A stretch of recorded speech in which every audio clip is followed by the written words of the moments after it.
Hi friends, welcome back to my channel. நல்ல டேஸ்ட்டான, அதுவும் இப்போ ட்ரெண்டிங்கில் இருக்க ரொம்ப பாரம்பரியமான பூண்டு மிளகு குழம்பு எப்படி செய்யுது இந்த வீடியோவில் பார்க்கலாம். ஸோ இந்த வீடியோவை ஸ்கிப் பண்ணாமல் பாருங்கள், முழுமையாக பார்த்து இந்த குழம்பு பிடிச்சிருந்தா மறக்காமல் நம்ம சேனலை சப்போர்ட் பண்ணி சப்ஸ்கிரைப் பண்ணுங்கள். நீங்களுமே ட்ரை பண்ணி பாருங்கள். ஃபஸ்ட்டு இந்த பூண்டு மிளகு குழம்பு செய்கிறதுக்காக ஒரு கொய்யா சைஸ் அளவு புளியை இந்த மாதிரி நல்லா நான் ஊற வச்சு எடுத்துருக்கிறேன். ஸோ இந்த குழம்பு 2 நாள் வரைக்கும் நீங்கள் வெளியே வச்சு சாப்பிடலாம். ஸோ அதுக்கப்புறம் நீங்கள் ஃப்ரிட்ஜுக்குள்ளே வச்சு ஸ்டோர் பண்ணி கூட அப்பப்போ சுட சுட சாதத்தில் கூட நீங்கள் செஞ்சு சாப்பிட்லாம். ஸோ ஃபஸ்ட்டு இது செய்கிறதுக்காக நம்ம ஒரு சில ஸ்பைசஸ்லாம் வறுத்து எடுக்கணும். அப்போ தான் இந்த பூண்டு மிளகு குழம்பு நல்ல டேஸ்ட்டாக இருக்கும். ஸோ இந்த பூண்டு மிளகு குழம்பு செய்கிறதுக்காக அந்த ஒரு ஸ்பூன்லேயே எல்லாமே நான் அளந்து எடுத்திருக்கேன். ஸோ என்னென்ன எடுத்திருக்கேன் பார்த்தீங்கன்னா, 2 டேபிள் ஸ்பூன் அளவு தனியா எடுத்திருக்கேன், 1 டேபிள் ஸ்பூன் அளவு கடலைப்பருப்பு, 1 டேபிள் ஸ்பூன் அளவு சீரகம், 1 டேபிள் ஸ்பூன் அளவு மிளகு, 1 டேபிள் ஸ்பூன் அளவு அரிசி எடுத்திருக்கேன், வரமிளகாய் எடுத்திருக்கேன், சின்னோண்டு பெருங்காயம் எடுத்திருக்கேன். ஓகேங்களா? ஸோ ஃபஸ்ட்டு இப்போ இது செய்கிறதுக்காக நல்ல கனமான பாத்திரம் எடுத்துக்கோங்க. இப்போ இதில் நம்ம எடுத்து வச்சுருக்க அந்த ஸ்பைசஸ்லாம் போட்டு நம்ம வறுத்து எடுக்கலாம். அரிசி எடுத்த உடனே சேர்த்துடக்கூடாது. ஸோ இதை நீங்கள் மீடியம் டு லோ ஃப்ளேமில் வச்சு தான் பண்ணணும்.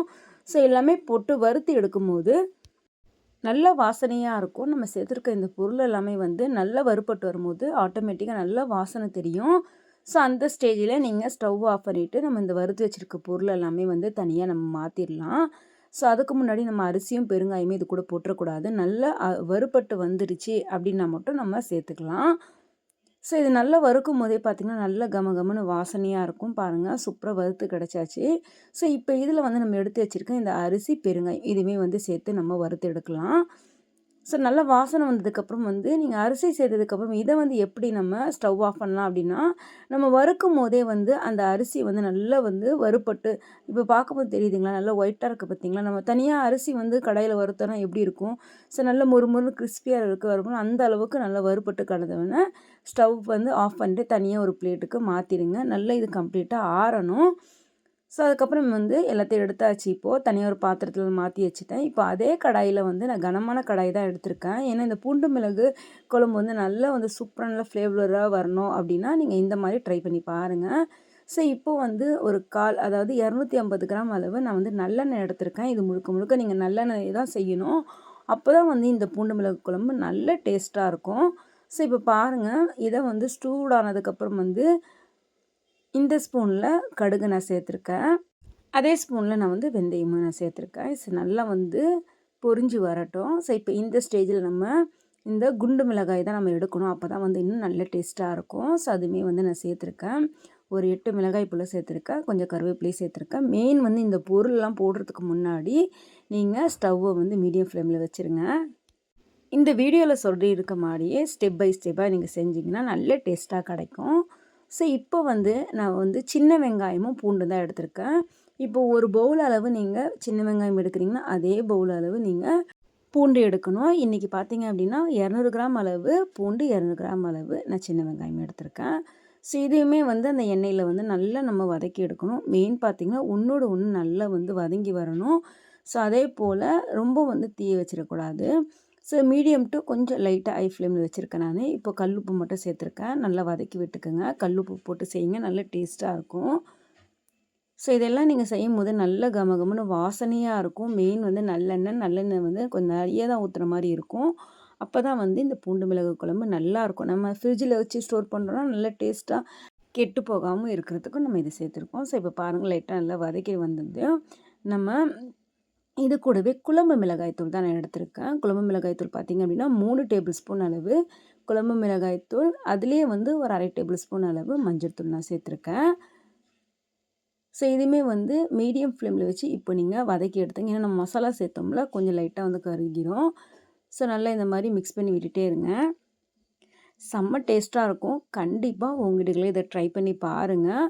ஸோ இப்போ நல்ல பழுத்த தக்காளியாக ஒரு தக்காளி இந்த ஸ்டேஜில் சேர்த்துருக்கேன். தக்காளி எப்பவுமே ரொம்ப வதங்கணும் அவசியம் கிடையாது. நம்ம கொதிக்கும் போதே, நம்ம கொதிக்கிறதுக்கு முன்னாடி நம்ம இந்த தக்காளி சேர்க்கணும்னா அந்த கொதிக்கும் போதே தக்காளி நல்லா வெந்து கிடைக்கும். ஆரம்பத்தில் எதுக்கு சேர்த்தேன் அப்படின்னா அந்த பூண்டு மிளகுடைய ஃப்ளேவர் நம்மளுக்கு கிடைக்காது. ஸோ இந்த ஸ்டேஜில் நான் சேர்த்துட்டு நல்லா மிக்ஸ் பண்ணி விட்டுக்கிறேன். இந்த பூண்டு மிளகு குழம்பு வந்து நீங்கள் சாதத்துக்கு, சப்பாத்திக்கு, ஒரு சில டைமில் அர்ஜென்ட் சமையல் நம்மளுக்கு குழம்பு வைக்க முடியலனா இதை நீங்கள் யூஸ் பண்ணிக்கலாம். செம்ம டேஸ்ட்டாக இருக்கும். இப்போ இந்த வீடியோ போடுற சமயத்தில் இந்த பூண்டு மிளகு குழம்பு 1 வாரம் ஆயிடுச்சு, காலியாகிடுச்சு. நல்ல டேஸ்ட்டாகவும் இருந்துச்சு. இப்போ பாருங்கள், நம்ம புளியை வந்து ஊற வச்சுருக்கோம், அதை நல்லா கரைச்சி இதில் ஊற்றிக்கலாம். ஸோ ஒரு 4 டம்ளர் அளவு தண்ணி ஊற்றி நான் கரைச்சி ஊற்றிருக்கேன். ஸோ நல்லா இந்த மாதிரி மிக்ஸ் பண்ணி விட்டுக்கலாம். நல்லா கொதித்து வரணும். ஸோ எடுத்ததுமே வந்து நம்ம மசாலா சேர்த்துடக்கூடாது. அரைச்சி வச்சுருக்க மசாலா வந்து இப்போ சேர்த்துடக்கூடாது. மெயின் பார்த்திங்க அப்படின்னா இது நல்லா கொதித்து வரணும். தக்காளி வந்து பார்க்குறதுக்கு முடியலாம், ஆனால் நல்லா கொதித்து வரும்போது நல்லா வந்து சூப்பராக நம்மளுக்கு வந்து கிடைக்கும். பாருங்கள், நல்லா கொதித்து வந்துடுச்சு. இப்போ இந்த ஸ்பூனில் தான் நான் வந்து எல்லாமே ஆரம்பத்தில் அளந்து எடுத்தேன். இதே ஸ்பூனில் நான் வந்து நம்ம அரைச்சி வச்சுருக்க மசாலாவை சேர்த்துக்கலாம். எத்தனை ஸ்பூன் பார்த்திங்க அப்படின்னா ஒரு 3 ஸ்பூன் அளவு நான் சேர்த்துருக்கேன். அதிகமாக சேர்க்க வேண்டாம். ஸோ நல்லா இந்த மாதிரி மிக்ஸ் பண்ணி விட்டுருங்க. ஸோ இன்னும் நல்லா கொதித்து வரணும். இன்னும் லைட்டாக திக்னஸ் வந்துச்சு அப்படின்னா நல்ல டேஸ்ட்டாக இருக்கும்.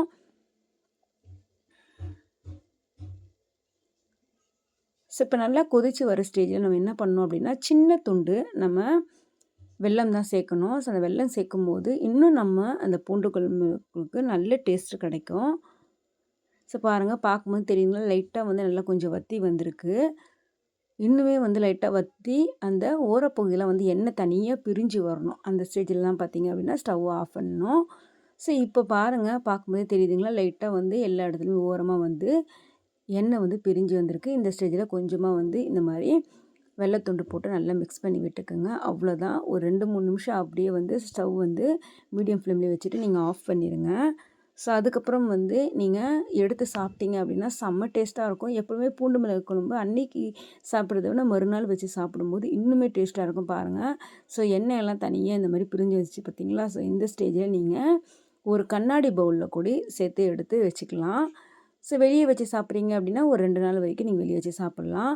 ஸோ கொஞ்சம் 1 வாரம் வரைக்கும் உங்களுக்கு வேணும் அப்படின்னா நீங்கள் ஒரு பாட்டிலில் வந்து இதை ஊற்றி வச்சுக்கலாம். பாருங்கள், பார்க்கும்போதே அவ்வளோ டெம்டிங்காக இருக்குது. ஸோ கண்டிப்பாக உங்கள் வீடுகளில் ட்ரை பண்ணி பாருங்கள். ட்ரை பண்ணி பார்த்து மறக்காமல் எப்படி இருந்துச்சுன்னு கமெண்ட் பண்ணுங்கள் ஃப்ரெண்ட்ஸ்.